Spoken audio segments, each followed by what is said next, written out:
شب برات میں عبادت کا معمول کیا ہونا چاہیے، اس کی ایک جھلک جناب شیخ کامل سید سرفراز احمد شاہ صاحب یوں پیش کرتے ہیں۔ فرماتے ہیں اس رات اگر ہم اس طریقے پر عمل کر لیں جو آپ صلی اللہ علیہ وآلہ وسلم کا معمول رہا تو اس کا دوہرا ثواب ہو جائے گا۔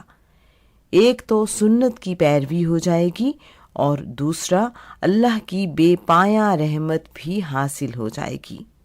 سجدے میں گر کر ہم وہ دعا مانگ لیں جو حضرت جبرائیل علیہ السلام نے آپ صلی اللہ علیہ وآلہ وسلم کو تاکید فرمائی تھی۔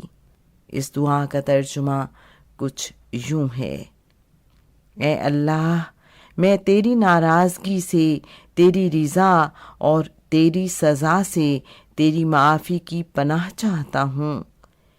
میں تیری تعریف کا احاطہ نہیں کر سکتا، تو ویسا ہی ہے جیسا تو نے خود اپنی تعریف فرمائی۔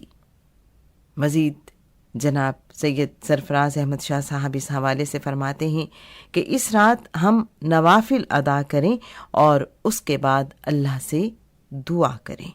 نمبر 3، شب برات میں کثرت سے تلاوت کلام پاک کرنے سے اللہ کی رحمتیں نازل ہوتی ہیں۔ آپ صلی اللہ علیہ وآلہ وسلم معصوم تھے اور آپ صلی اللہ علیہ وآلہ وسلم سے کسی گناہ کے سرزد ہونے کا تصور بھی نہیں کیا جا سکتا، پھر بھی آپ صلی اللہ علیہ وآلہ وسلم گناہوں کی بخشش مانگتے رہے۔ اگر آپ صلی اللہ علیہ وآلہ وسلم کا یہ عالم تھا تو پھر ہم جیسے عاصی اور گناہگار ساری رات رب تعالیٰ سے اپنے گناہوں کی معافی کے سوا اور کیا مانگ سکتے ہیں؟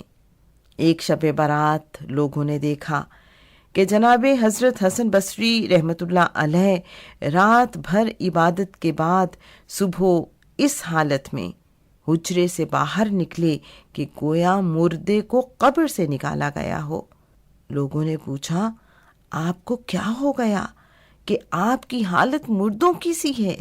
حضرت حسن بصری رحمۃ اللہ علیہ نے فرمایا، ہاں، میں مردوں ہی کی حالت میں نکلا ہوں، کیونکہ مجھے یہ تو یقین ہے کہ مجھ سے بہت سے گناہ سرزد ہوئے ہیں، لیکن مجھے اپنی نیکیوں کے بارے میں معلوم نہیں، اور اگر میں نے کوئی نیکی کی بھی ہے تو یہ یقین نہیں کہ وہ قبول کر لی گئی ہوگی یا رب تعالیٰ وہ نیکی میرے منہ پر دے مارے گا۔ اس خوف نے مجھے مردوں کے سے حال کو پہنچا دیا ہے۔